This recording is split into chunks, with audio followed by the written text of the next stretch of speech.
my colleagues.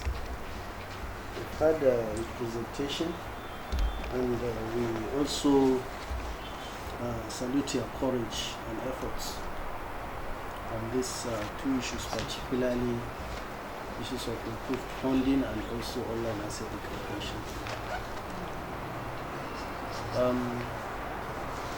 Ever since we came in here, we've been trying to see that Code of Conduct Bureau has been on its feet.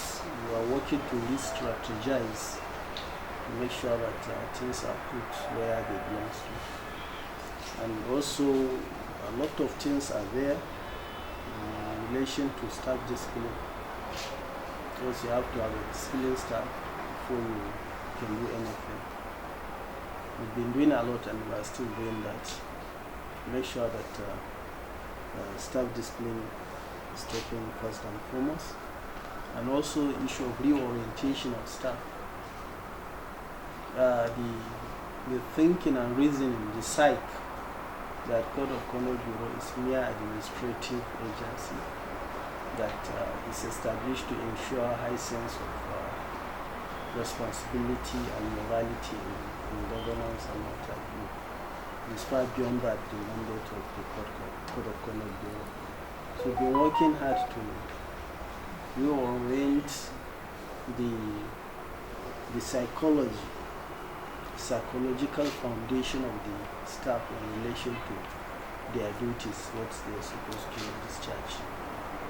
As just one of us said, that Code of Conduct Bureau is an enforcement agency, law enforcement agency, and anti-corruption agency at the same time. And when you look at it this way, you find out that as a law enforcement agency, it's supposed to be as powerful as any other agency. I could remember we have had some discussion just about 2-3 weeks back when we got the observation of the Federal Executive Council meeting on our reviewed law. We have reviewed our law along with consequential amendments on the Constitution, and it was taken to FEC and presented by the Attorney General of the Federation. A number of observations were made, but the one that is still worrisome to me up to today as I'm talking to you now is that we cannot have power of arrest when we are investigating. So if you cannot arrest, you cannot detain, you cannot conduct searches, you cannot also seize.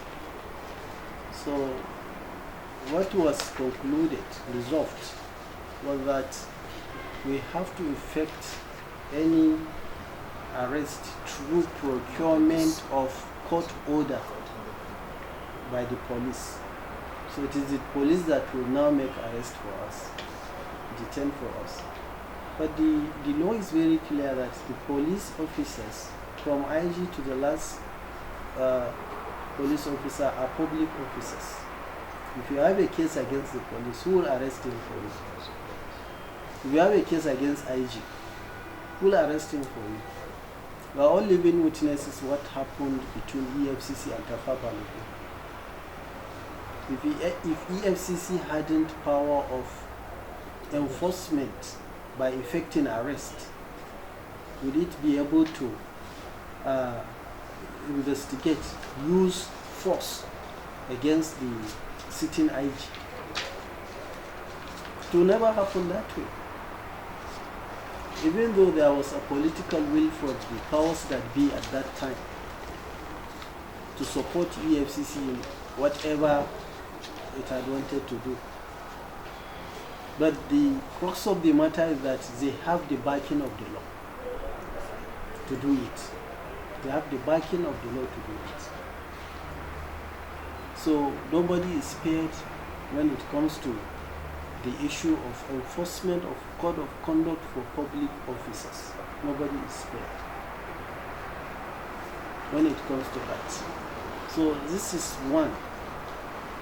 Then you find out that when it comes to financial support, our budgetary allocation and what have you, as you rightly observed, we are really in a very serious phase. And you couldn't believe that our budget for the 2023 is even given to the Code of Conduct. It's nothing to take home. It's not? It's nothing to take home or talk about. We are talking of Code of Conduct bureaus, all its structures, and you see you have allocated 154 million naira capital budget to Code of Conduct bureau. All our mandates are capital based. All of them are capital based. And we cannot see how we can execute that such amount of money. We have been able to make a lot of investments, which we made the foundation was already laid, and we built on that foundation, which we made. From 2017 to date, we made a lot of investments in ICT project, and we thank God now we have everything at hand. All the softwares we need, we have everything at hand. Just as I'm telling you now, you go to ccb.gov.ng. It is live, everything is live and online, including the asset declaration. All our state offices are fully networked, and we are providing alternative power supply. We know the epileptic nature of our power supply in the country, everywhere. So, as at now, as I'm talking to you, about 18 state offices had been connected with solar energy. And we are now working on providing generators. I think about 2/3 of our state offices, they have standby generators. Our target is by this year, we network, we provide solar power also to the remaining 18 state offices. All of them, the 36 and Abuja, are networked, including the headquarters. They are fully networked.